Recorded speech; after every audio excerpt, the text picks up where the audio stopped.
জুলাই সনদের পটভূমি আশা করি আপনারা যারা সাংবাদিক ভাইয়েরা আছেন আপনারা সকলেই পড়েছেন।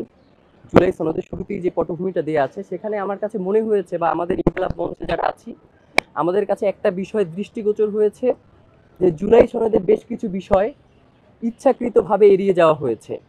আপনারা দেখেছেন যে জুলাই সনদে বেশ কিছু ঘটনার কথা বলা হয়েছে যে 2009 সাল থেকে 2024 সাল পর্যন্ত বাংলাদেশে আওয়ামী লীগের আমলে ফ্যাসিস্ট সরকারের আমলে যে ঘটনাগুলো ঘটেছে তার একটা তালিকাও তারা এখানে সন্নিবেশিত করেছে। তো সেখানে আসলে পিলখানা হত্যাকাণ্ডের যে ব্যাপারটা সেটা তারা উল্লেখ করে নাই। মানে তাহলে এই যে জুলাই সনদের খসড়া বা পিলখানা হত্যাকাণ্ডে যারা শহীদ হয়েছেন তারা কি এই রাষ্ট্রের বাহিরের নাগরিক?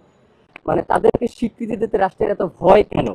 বা আমার কাছে তো মনে হচ্ছে যে জুলাই সনদ ঘিরে এই অরাজকতা বা শৃঙ্খলা অবনতির যে ঘটনাগুলো ঘটছে এর সাথে তো আমার কাছে মনে হচ্ছে যে কিছুদিন পূর্বে আমরা সংবাদ সম্মেলনে বলেছিলাম যে আর্মি জেনারেলদের বিরুদ্ধে আপনার গ্রেফতারি পরোয়ানা জারি হয়েছে আন্তর্জাতিক অপরাধ ট্রাইব্যুনালের মাধ্যমে, তাদেরও একটা সংশ্লিষ্টতা আছে বলে আমি মনে করছি। এবং 2 দফায় প্রথম পর্যায়ে 44টি এবং দ্বিতীয় পর্যায়ে 23টি মোট 67টি রাজনৈতিক দলের সাথে তারা বৈঠক করেছে এবং তারা নিজেদের মধ্যে আরো 5টা বৈঠক করেছে।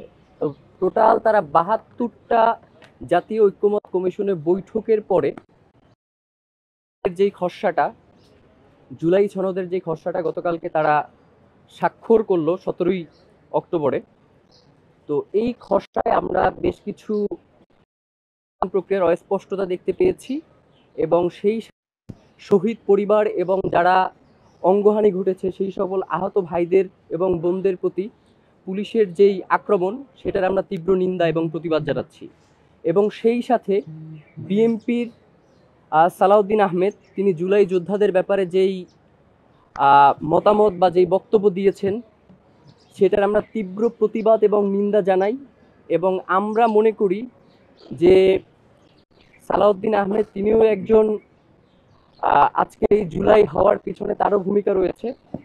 পাশাপাশি জুলাই আন্দোলনে যারা আমাদের ভাই এবং বোন কলেজ পড়ুয়া ইউনিভার্সিটি পড়ুয়া শিক্ষার্থীরা ছিলেন তাদেরও ভূমিকা রয়েছে। সুতরাং উনি যদি জুলাই যোদ্ধাদেরকে এভাবে ছোট করেন তাহলে অল্প বয়সী তরুণরা যদি তাকে কটাক্ষ করে কিছু বলে তাহলে সেটাও তার মেনে নেওয়াটাই উচিত আমি মনে করছি।